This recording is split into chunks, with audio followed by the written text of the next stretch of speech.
আসসালামু আলাইকুম, সবাইকে শুভ দুপুর। আশা করি সবাই অনেক ভালো আছেন। তো আজকে কি খেয়েছি সেটাই চলুন শেয়ার করা যাক। তো প্রথমে এখানে ছিল খিচুড়ি অ্যান্ড খিচুড়িটা ৩ রকমের ডাল দিয়ে রান্না করেছিল। এত মজা হয়েছিল, সাথে একটা কাঁচা মরিচও নিয়েছিলাম আর এই তো এখানে শসাও নিয়েছিলাম। আর বিশ্বাস করেন আমার হাতের খিচুড়ি বেস্ট। আর এইটা ছিল মুরগির মাংস, আলু ভেজে মুরগির মাংস ভেজে তারপরে সুন্দর করে কষা কষা করে রান্না করেছিল। আসলে কালার দেখলেই বুঝতে পারবেন যে কতটা মজার ইয়ামি হয়েছিল, আপনাদেরকে বলে বোঝাতে পারবো না।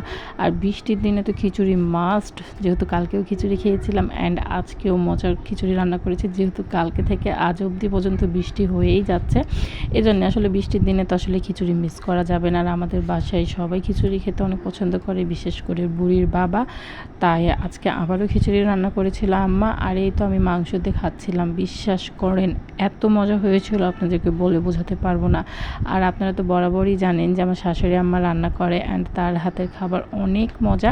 তা আলহামদুলিল্লাহ সব কিছুর জন্য। তো সবাই ভালো থাকবেন। আল্লাহ হাফেজ।